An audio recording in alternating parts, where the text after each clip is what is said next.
Je suis heureux que les barres mentionnées dans le livre des Nombres, chapitres 3 et 4, soient aussi bien citées que les planches. Les barres sont les éléments qui unissent l'ensemble, et si vous les gardez constamment à l'esprit, vous ne vous déplacerez pas en clan, et vous n'aurez pas de préférence personnelle, ni deux personnes parlant de leur côté parce qu'elles s'entendent bien.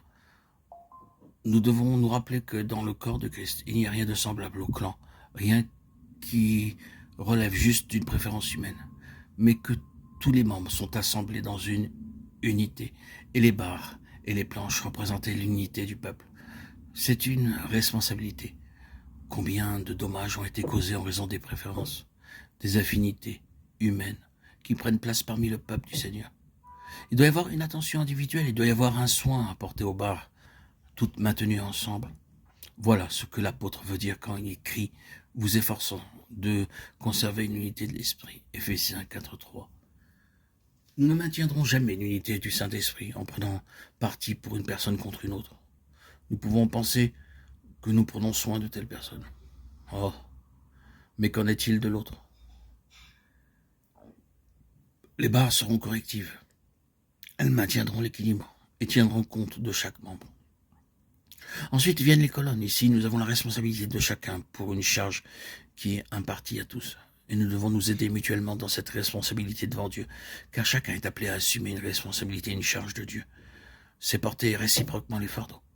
Ici, nous avons les colonnes qui soutiennent selon leur mesure le poids du témoignage. Il s'agit d'une figure de ces choses dont il est parlé dans les lettres aux Éphésiens et aux Colossiens, et qui sont mentionnées par des mots tels que liés ensemble par chaque jointure, Éphésiens 4.16, et chaque part travaillant selon la mesure prévue. Il doit y avoir une entraide dans cette responsabilité, chacun portant sa propre charge devant le Seigneur, et cependant tous ensemble. Ainsi, Merari doit prendre soin de toutes ces choses qui sont si importantes dans la maison de Dieu. Il y a une abondante richesse dans ces deux chapitres du livre des Nombres 3 et 4. Nous terminerons, mais en insistant davantage sur un point évoqué plus tôt. Nous avons dit dans les audios précédents que ces trois parts représentent les responsabilités qui reposent sur le peuple du Seigneur, et qu'une responsabilité peut être spécifiquement assignée à l'un, qu'une charge différente peut l'être à un autre. Car, dit Paul, tous les membres n'ont pas la même fonction, Romains 12.4.